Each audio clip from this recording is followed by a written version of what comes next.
نداء الحق صوت قد شجاني وبلغني الحقيقة والأماني وكان لي السبيل إلى المعالي ونورا للهداية والبيان.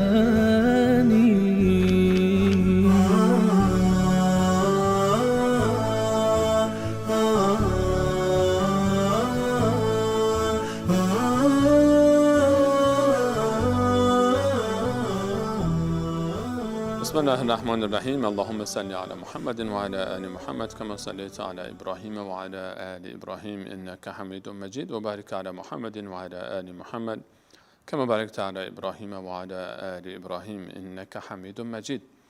عرض سلام دارم و ادب و احترام خدمت همه شما خوبان و سروران. امیدوارم هر کجا که هستید توفیقات روزافزون الله متعال قرین راهتان باد و هر روز و هر لحظه زندگیتان زیباتر از روزها و لحظات گذشته آن سپری گردد. در این برنامه هم در خدمت شما خوبان و سروران هستیم با ادامه بررسی ترجمه معانی آیات باقی مانده از سوره مبارکه تحریم. در سوره مبارکه تحریم الله متعال در آیات 6 و 7 ما را بر حذر داشت از آتش دوزخ و امر فرمود که ای مؤمنان خانواده خودتون رو و خودتون رو نجات بدید از آتش دوزخ، آتشی که آتش افروزه آن و هیزم آن انسان ها هستند و سنگ ها و بر اون ملائکه‌ای تندخو و سخت و نیرومند قرار داده شده است که از دستور الله تعالی اطاعت می‌کنند و نافرمانی نخواهند کرد در امری که الله تعالی به آنها سپرده است.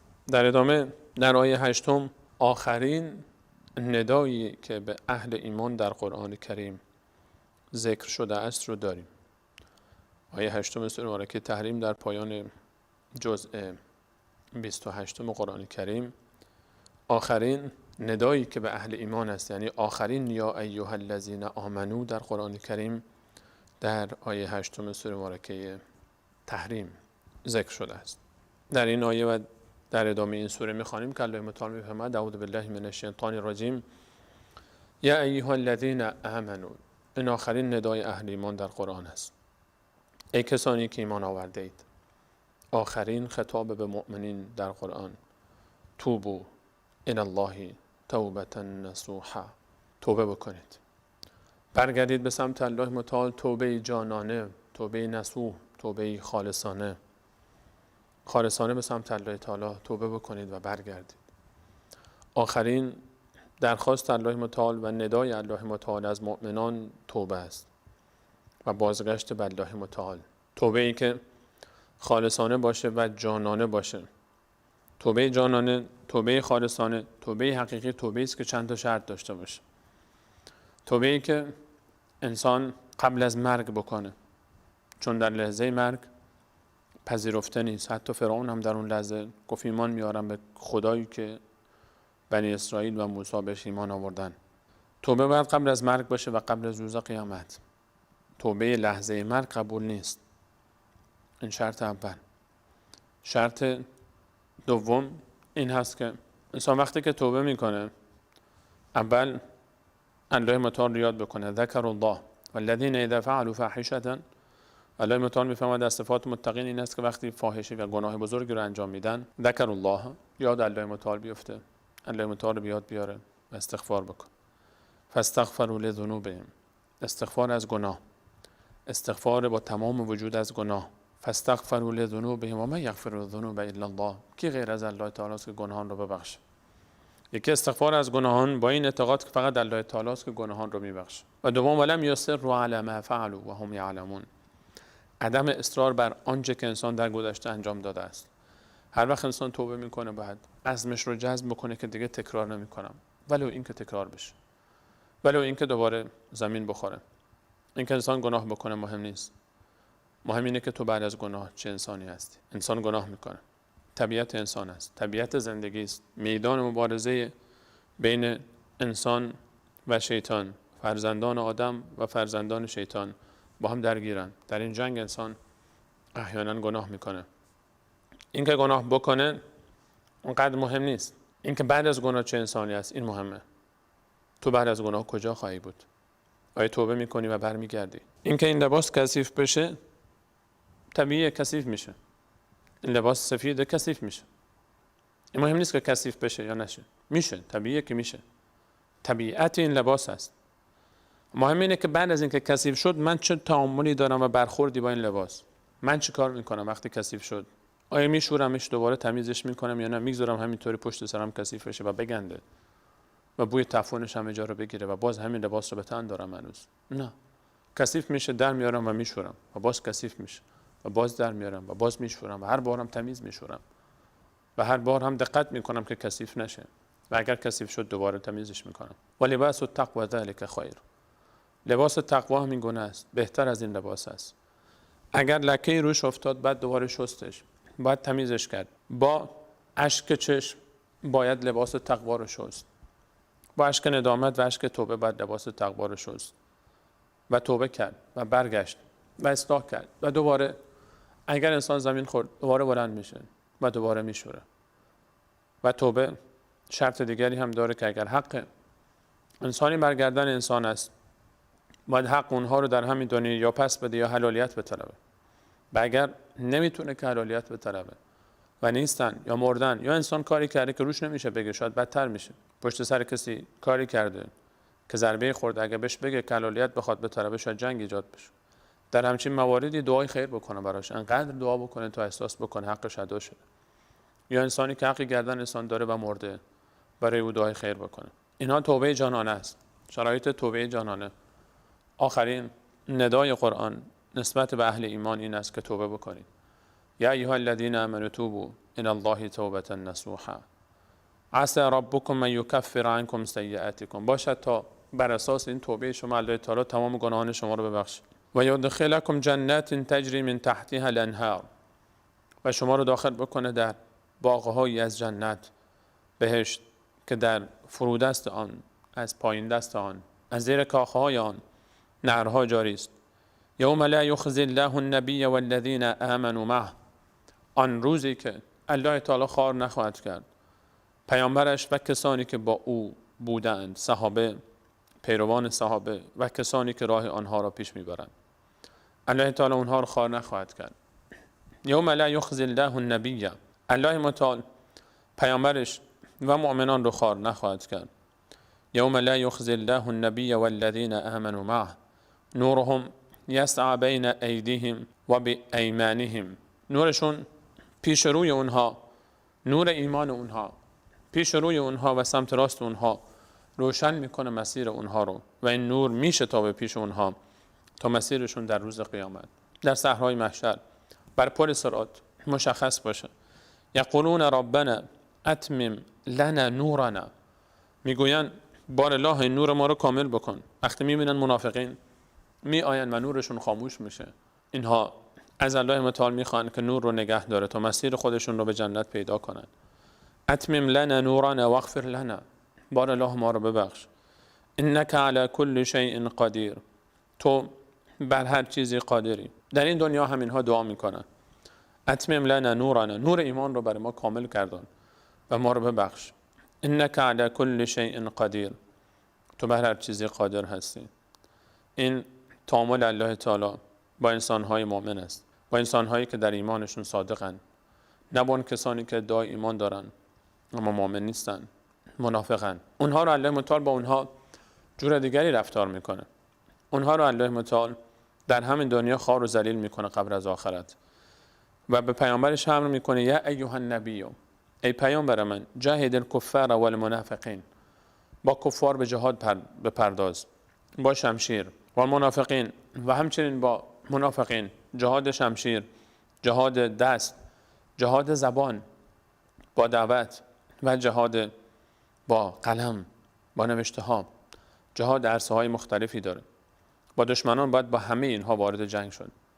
جنگ نظامی، جنگ رسانه‌ای، جنگ تبلیغاتی، جنگ فرهنگی، همه اینها رو در بر میگیره. جاهد الکفار والمنافقین وغلظ علیهم. شدت به خرج بده در جنگ با اونها، رحم نکن با اونها، چون اونها به شما رحم نمیکنن. کافر به ما رحم نخواهد کرد که ما به اون رحم بکنیم. کسانی که با ما می جنگن و مأواهم جهنم، و جایگاه اینها دوزخ است، سرانجام اینها دوزخ است در اون دنیا. و بئس المصیر، و چه بد سرانجامی است، چه جایگاه بدی است دوزخ برای کسانی که باور ندارند و ایمان نمی آورند و قبول نمی کنند و با رسول الله علیه السلام و الله تعالی و دینش دشمنی دارند. اینها هیچ کسی به درد اینها نخواهد خورد. هیچ کسی نمیتونه کمکی بر اینها داشته باشه و به اینها کمکی بکنه تا وقتی خود اونها نخوان. هر که میخوان باشن، ولو اینکه اینها نزدیکترین افراد انبیای الهی باشن، ولو اینکه همسرشون باشن، به مانند کسانی که از انبیای الهی ایمان نیاوردن و همسر اونها بودن، همسر انبیای الهی. الله متعال برای ما مثال میزنه برای کسانی که اونها ایمان نیاوردن، ولو این که همسر پیامبری بودن، ایمان نیاوردنشون اونها رو در به در کرد و نسبت اونها با یک پیامبر هیچ کمکی به اونها نکرد. در اسلام، در دین پارتی بازی نیست که فلانی همسر فلانی، فلانی دختر فلانی، فلانی آقازاده است، سیدزاده است، پیامبرزاده است، فلانی و فلانی و فلانی. اینها از دماغ فیل افتاده باشند و اینها را الله متعال چون نسبت دارن با یکی از اولیای خدا، الله تعالی اینها رو ببخشه. الله متعال مثال میزنه برای ما همسران پیامبرانی رو که ایمان نیاوردن. ضرب الله مثلا، الله تعالی مثال میزند للذین کفروا، برای کسانی که کافر شدند. کسانی که کافر هستند، این مثال برای اونها کافی است تا بفهمن که اگر خودشون خوب نباشن، موحد نباشن، عمل نکنن، نسبت داشتن با یکی از اولیای خدا هیچ کمکی با آنها نخواهد کرد و هیچ کسی نمیتونه مشکلی از اونها رو حل بکنه، ولو اینکه اینها همسر پیامبری باشن. ضرب الله مثلا للذین کفروا امرأة نوح و امرأة لوط. زن نوح علیه السلام و زن لوط رو مثال میزنه الله متعال که کافر شدن. کانتا تحت عبدین من عبادنا صالحین، اینها بودن در زیر عقد دو تا از بندگان ما، در عقد دو تا از بندگان من، از بندگان صالح من. فخانتهما، به اونها خیانت کردن در اعتقادشون. هیچ همسر پیامبری به همسر خودش، هیچ زن پیامبری به همسر خود خیانت اخلاقی نداشته است. فخانتهما، به اونها خیانت کردن. خیانتشون این بود که با دشمنان همسرشون همدست می شدن و اونها رو تایید می کردن و به همسرانشون بی احترامی می کردن و اعتقاد و باورشون رو قبول نداشتن. فخانتهما فلم یغنی عنهما من الله شیئا، پس هیچ چیزی در برابر الله تعالی، هیچ چیزی در برابر الله متعال نتوانست که اونها رو بی نیاز بکنه و به اونها کمکی بکنه در برابر عذابی که الله متعال برای اونها در نظر گرفت. حتی همسرانشون به درد اونها نخوردن. و قیل ادخلوا النار مع الداخلین، به اونها گفته شد که داخل بشید با داخل شوندگان در آتش دوزخ، و به دوزخ رفتن. همسر نوح علیه السلام، همسر لوط علیه السلام مشکلات زیادی رو تحمل کردن.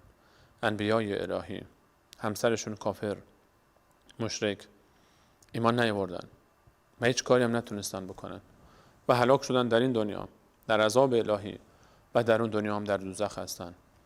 این که انسان خودش خوب نباشه، نسبت داشتنش با یکی از اولیای خدا، چه همسرش باشه، چه فرزندش باشه، چه سیدزاده و آقازاده و آخوندزاده و ملازاده و فلانزاده و فلانزاده باشه، هیچ مشکلی رو حل نمی‌کنه.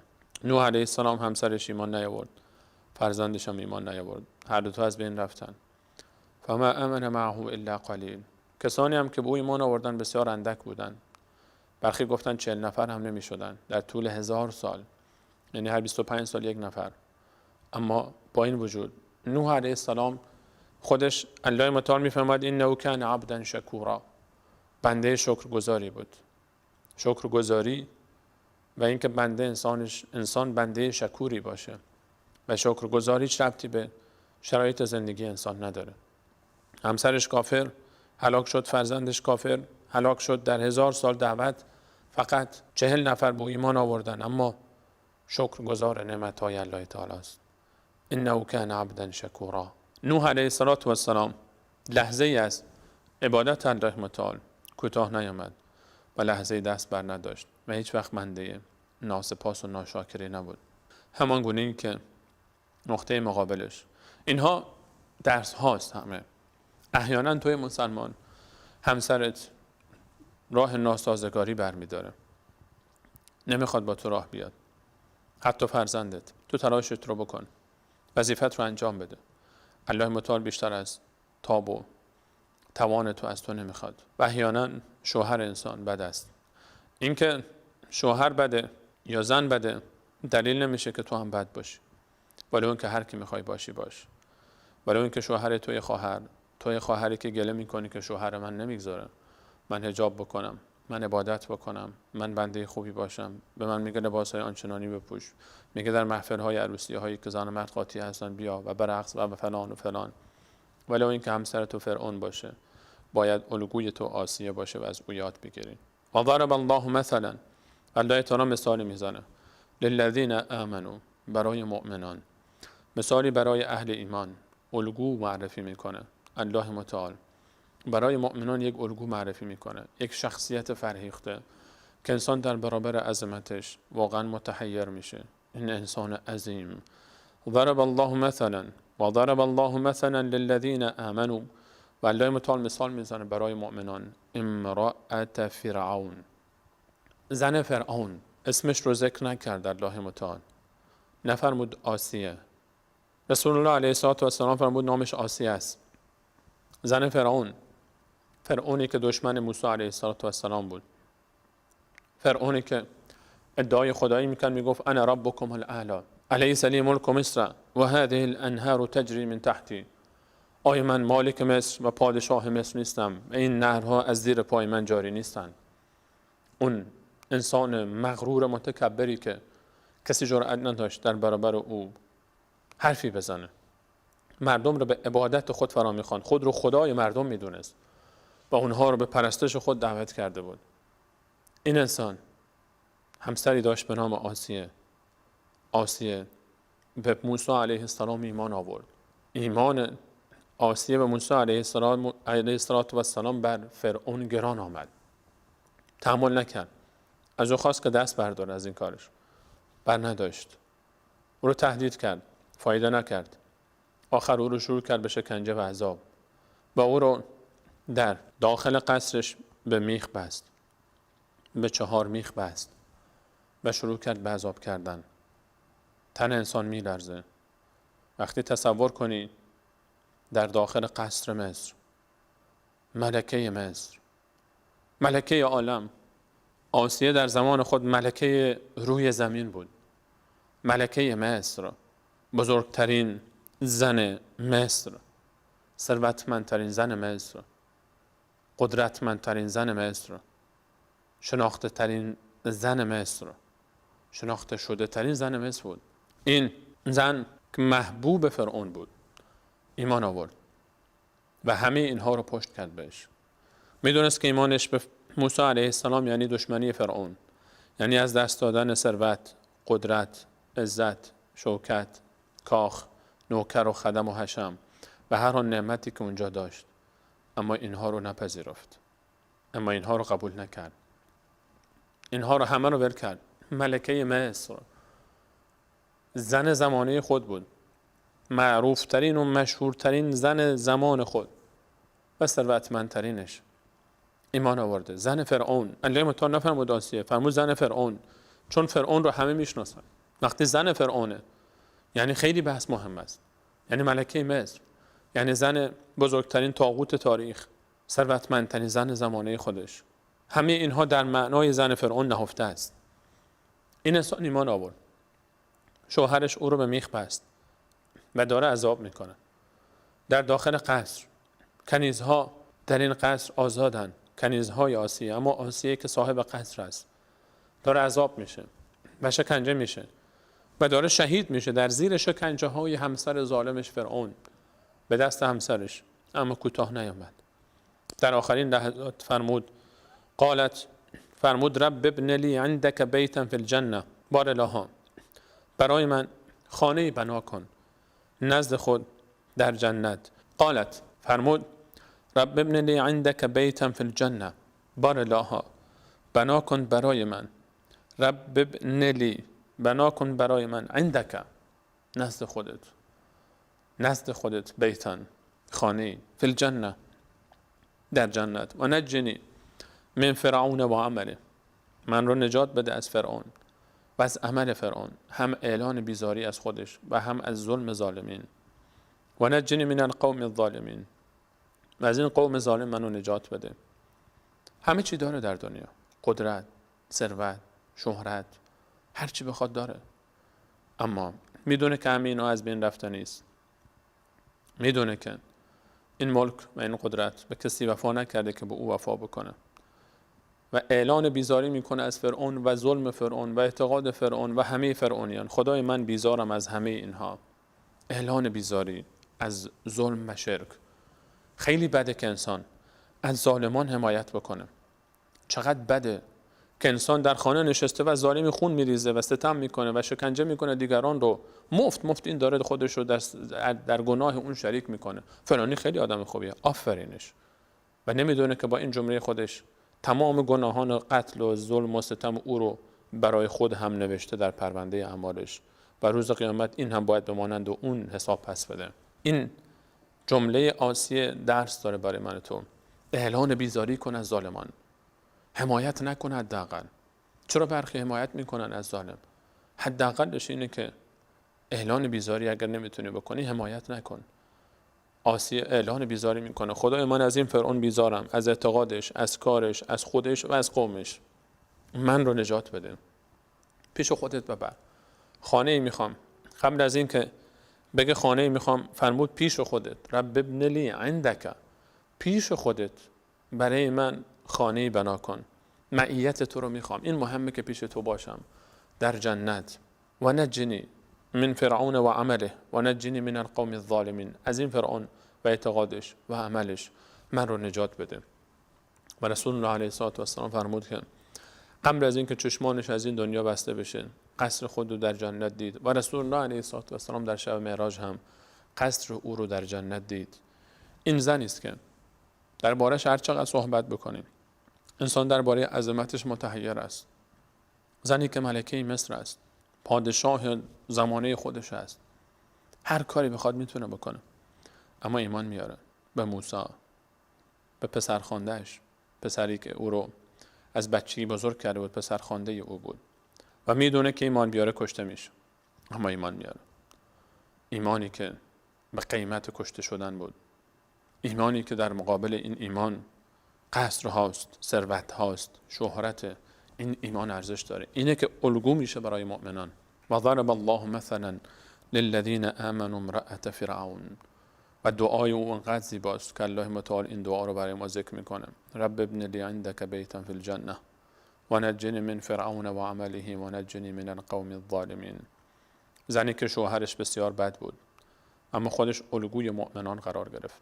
تو هر چقدر شرایط زندگیت سخت باشه خواهر من، هر چقدر شوهرت بد باشه، بدتر از فرعون نیست. پس از آسیه یاد بگیر، صبر کن، تحمل کن. آزمایش تو در زندگی این گونه است. هر کسی در زندگی با یک چیزی آزمایش میشه، برخی با همسرشون، برخی با فرزندشون، برخی با برادر و خواهرشون، برخی با دوستان و آشنایانشون. و جعلنا بعضکم لبعض فتنة اتصبرون، برخی از شما رو وسیله آزمایش برخی دیگه قرار میدیم. آیا صبر میکنید؟ این آزمایش الهی است. صبر کن، راه خودت رو انتخاب کن و همیشه با الله متعال باش و از ظلم هیچ کسی حمایت نکن. ای کسی که میخوای الگوی تو آسیه باشه، الگوی مردان هم هست. و ضرب الله مثلا للذین آمنوا، مثالی است برای همه مردها و همه زنهای مؤمن. آسیه زن فرعون، ملکه مصر، این رو همیشه به خاطر داشته باش که او ملکه مصر بود. و زن دیگری رو مثال میزنه الله متعال که ازدواج نکرد، دختری که متهم شد، دختری که تهمت ها شنید. تا توی خواهری که ازدواج نکردی و تهمت ها میشنوی و اهانت ها میشنوی، این زن بزرگ تاریخ رو الگوی خود قرار بدی. و مریم ابنت عمران، و مثال میزنه الله متعال برای مؤمنان مریم دختر عمران رو، مریم مادر عیسی علیه السلام، التي احصنت فرجها، اون زنی که پاکیزه نگه داشت، محافظت کرد شرمگاه خود رو. فنفخنا فیه من روحنا، من الله با عظمت در او دمیدم، در شرمگاه او به وسیله جبرائیل علیه السلام، و این روح نتیجه شد عیسی علیه السلام که به عنوان روح الله نامیده شد. و صدقت بکلمات ربها، و تایید کرد کلام پروردگارش رو وقتی که جبرائیل امین علیه السلام آمد و گفت من پیامبر الله تعالی هستم و بشارت داد به عیسی و اینها رو پذیرفت و کتاب‌های آسمانی قبل خود رو قبول داشت و وعده‌های الهی خود رو. و کتبه، به همچنین و صدقت بکلمات ربها و کتبه، تمام آنچه که شنید از جبرائیل علیه السلام و کتاب‌های آسمانی رو تایید می‌کرد. و کانت من القانتین، و فرمان بردار بود و در راه الله متعال عبادت می‌کرد. نامش جاودانه شد در قرآن، سوره‌ای به نامش و بارها در قرآن نامش ذکر شده. بانویی که ازدواج نکرد، دختری که شوهری نداشت و مادر عیسی شد و معجزه‌ای اتفاق افتاد. پدری نبود و فرزندی به دنیا آمد، فرزندی بدون پدر، عیسی علیه السلام. این مثال ها برای ما و شما جای تفکر داره.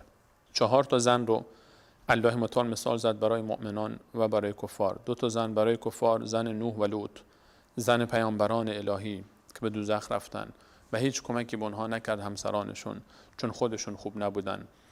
و زن بدترین انسان روی زمین، فرعون، که در بالاترین درجات جنت رفت این زن.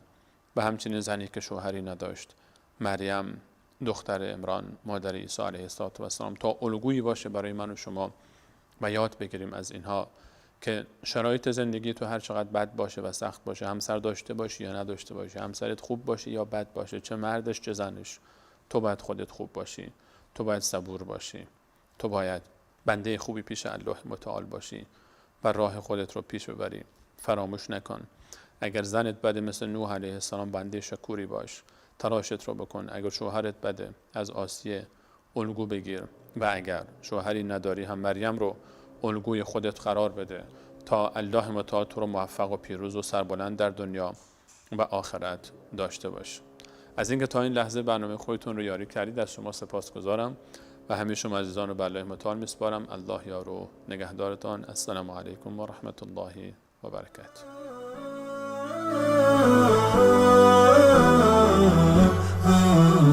نداء الحق صوت قد شجاني